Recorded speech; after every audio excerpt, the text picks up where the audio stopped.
Of course I would fight him. Yeah. How's that going? How does it go? You tell me. That left foot won't work on me, you know. We'll see. That's what they all say, but somehow I find the target every time. Don't be talking no, I'm serious. I'm serious. Come on now. Come on now. You know how it is. Your city? Your city? Yeah, my city. You don't think I'm gonna hit you with that left hook? No. Many fighters like you. That was strong. Yeah, you go for it. You go for it. You go for it. You're the one that started that. Come on, you go for it.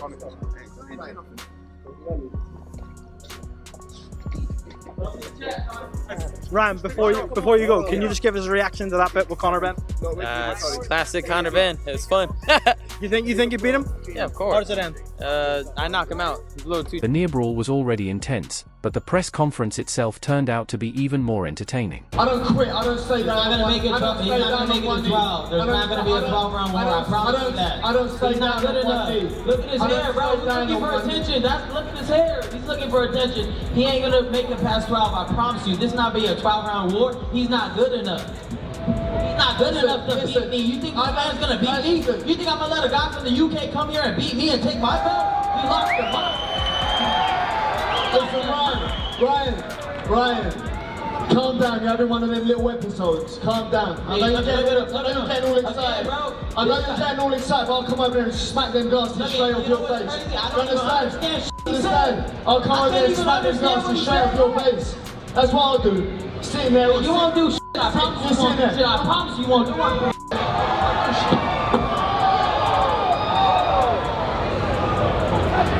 Conor Benn came into the event with one clear goal: to get under Ryan Garcia's skin. He didn't hold back, comparing Ryan to a spoiled kid, taking shots at his hair, labeling him more of an influencer than a fighter, and even joking that he'd knock the glasses off his face. Who won't do shit? Who won't do shit?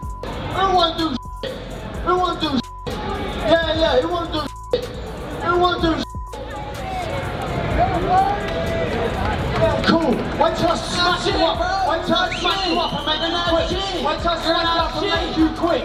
Yeah, why? Make you quit. Hey, you won't make it a fight. Your dad told you won't make it a fight. Your dad told you won't make it a fight. You quit. You have no heart. You're not Mexican, bro. You're not Mexican, bro. You ain't got the heart. Make it a bet. Yo tengo un huevo más grande que tú, cabrón. Make it a bet. Me la pelas, pendejo, me la pelas. Make it a bet. ¿Qué vas a hacer tú, cabrón? ¿Qué vas a hacer? ¿Hacer algo? Si tú no vas conmigo para Londres, pendejo. Pendejo, vas conmigo para Londres, tú ya lo sabes. I'm getting too old for this. I'll give Benn credit for one thing: he delivers his insults with the confidence of someone who has rehearsed them beforehand. Ryan didn't fall for it. Rather than backing off, he turned Benn's own comments against him and made it clear that he wasn't going to let a fighter from the UK come to America and walk away with his belt. It don't really make no difference to me what he does. Ultimately, I can't wait to put my fist up through his head, through his skull, September 12th. That's it. He can talk and throw his toys out the pram and have his little flare-ups, his tantrum things that he does. It don't make no difference to me. I've dealt with weirder. Ryan, what exactly are you drinking over there? All black coffee. What do you think of Conor Benn? Obviously, he's had some accusations of being maybe inconsistent with his performances, had those great fights with Eubank. What do you think of him as an opponent? I mean, if I look at his career, he's only fought guys that are on the way out. He's never fought a young, hungry, talented fighter. This is actually his first time ever doing it. So we're gonna see what he has. He's rushed into this position. So we're gonna show him that what happens when you rush into something you're not ready for. And The funniest moment came when Benn told Ryan to calm down while sounding like the least relaxed person on the stage. That's boxing for you. One fighter telling the other to stay calm while looking ready to cross the table moments later. Ryan also continued questioning Benn's resume, claiming he had spent his career facing opponents past their best rather than taking on younger, hungry fighters. No, I mean, listen, I take it with a pinch of salt. I couldn't care less what he says. I mean, it really don't bother me. He talks a lot of talk, but ultimately he's getting that title, claiming that #1 spot. He says this has been rushed. It's been 10 years in the making.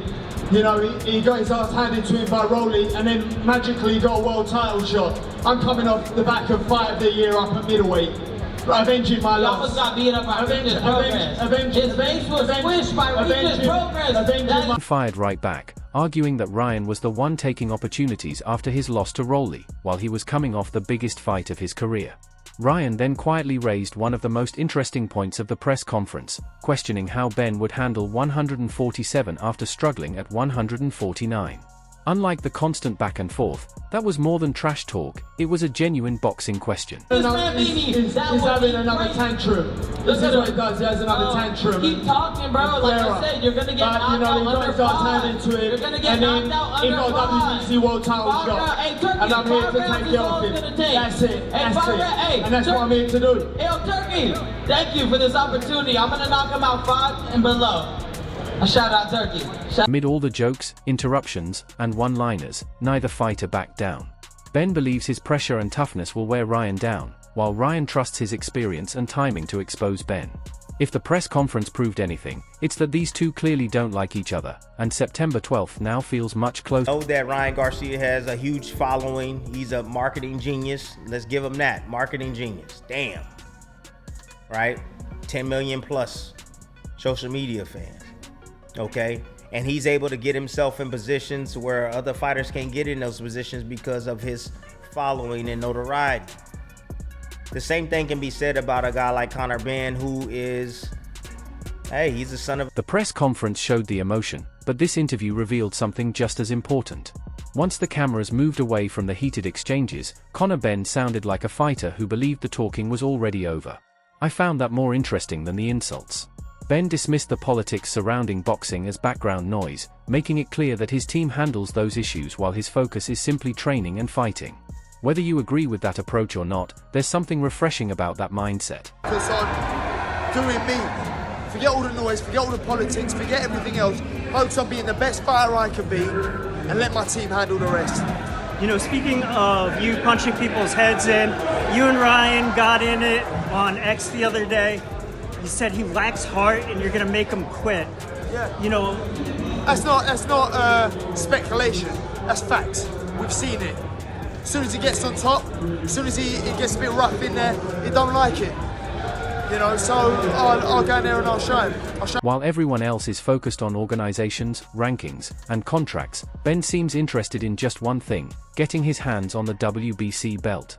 He then turned the conversation back to Ryan Garcia without hesitation, repeating his belief that Ryan struggles when a fight becomes uncomfortable.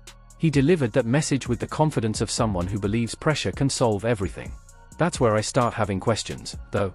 Confidence matters, but pressure alone won't automatically take away Garcia's speed. Bradley previously pointed out Ryan's improved counterpunching, and that remains a major factor hanging over this matchup. speaking of your heart, you had those 2 incredible fights with Eubank. Talk to me a little bit about what you learned in those fights and what you gained from that. I learned I could go to the well and back. You know, they were hard fights. They were extremely taxing and challenging. You know, especially up at middleweight. They were hard fights. That's what I'm here for. That's what we're here for, to give the fans, you know, fight of the year kind of fights. You know, and just... Can't simply march forward against a fighter who can land a left hook before you've even finished your own combination. At the same time, Benn brought up those grueling Eubank fights, and I think they matter more than people realize. Those nights weren't just about winning. They proved he could survive difficult moments without mentally checking out. That's valuable experience heading into a fight this big. I also had to laugh when the interviewer tried pulling Benn into conversations about every other fighter in the division. Benn wasn't taking the bait. Haney, Shakur, Teofimo, future opponents, none of it seemed to interest him. His answers kept snapping back to the same place like a rubber band. Beat Ryan first and win the world title first. Everything else comes later. Whether that's genuine tunnel vision or just smart media training, we'll find out soon enough, because on September 12th, there won't be any microphones left to hide behind. Disputed. I just got to get this world title. That's it. That's all I'm focused on at the minute. Like, all the rest is noise. Focused on getting that belt. How do you see this one playing out? I think I'll knock him out. What round? I can't say. I just don't see it going points. I don't see it going points. Final one for me, Rolly versus Teo. How do you see that one playing out? I think Teo beats him. Yeah? I like Rolly, I like Teo, I like them both. Conor Benn spent the previous interview talking as if pressure were the answer to everything, but Ryan Garcia came into this one sounding almost amused by it all. That's what caught my attention. Benn is promising chaos, while Ryan keeps shrugging it off like, fine, now come prove it. Garcia dismissed the talk, called Benn an attention seeker, and basically made it clear that all the noise will disappear once the opening bell rings. Then Ryan started making sound effects, throwing imaginary combinations in the air while joking that Benn was already ugly enough and didn't need any extra help. I can't lie, that was one of the funniest moments of the interview because it felt less rehearsed and more like Ryan was genuinely enjoying himself. At the same time, there was a calm side to him that we haven't always seen. When the interviewer mentioned becoming one of boxing's biggest stars, Ryan almost brushed it aside immediately.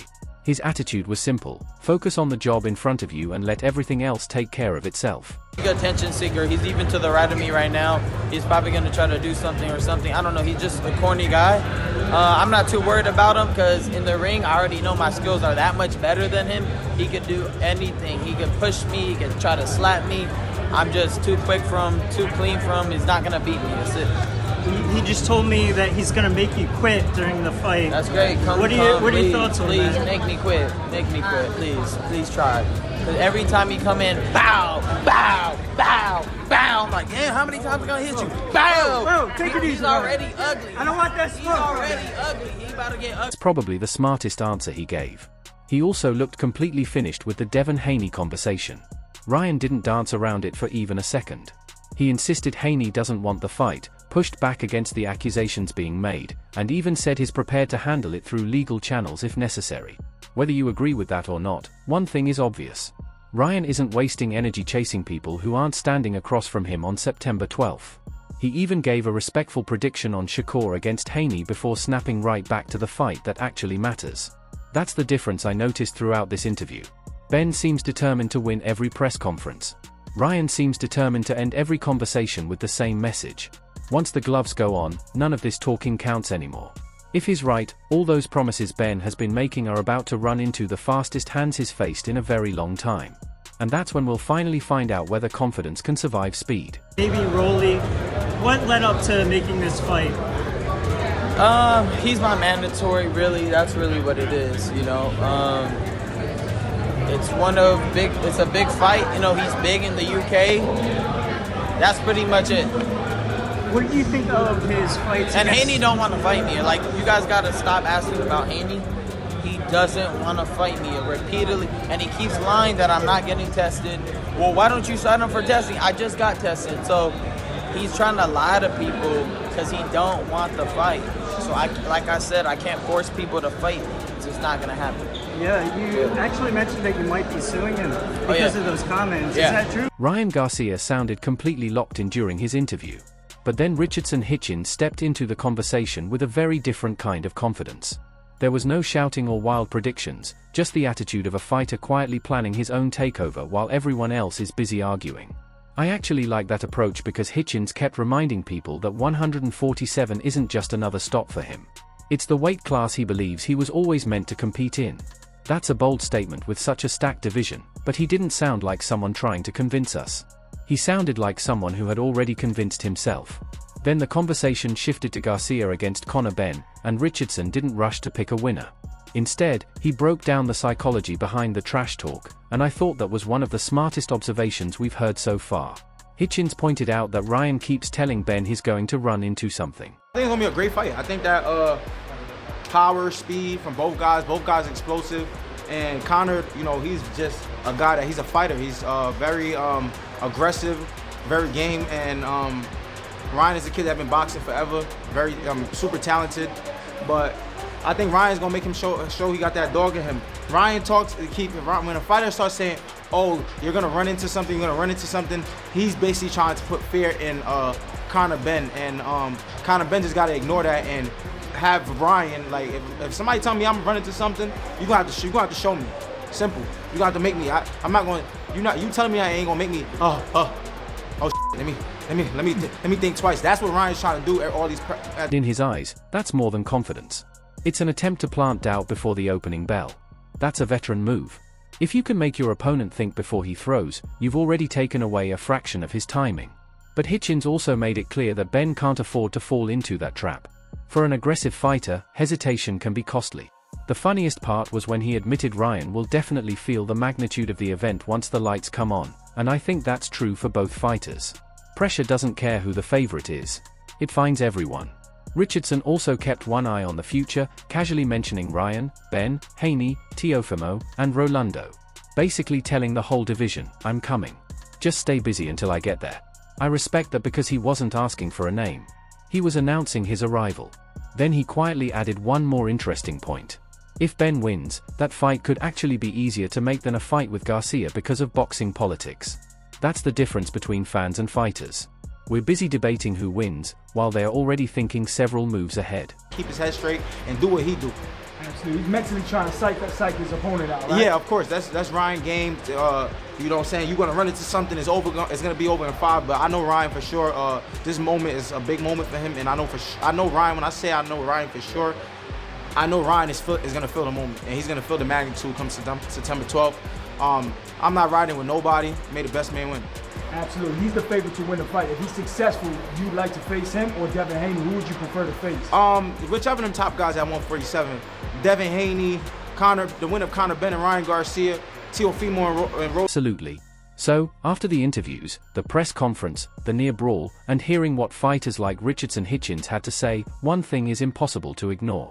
Ryan Garcia and Conor Benn aren't just promoting a fight anymore. They genuinely believe they're going to expose each other.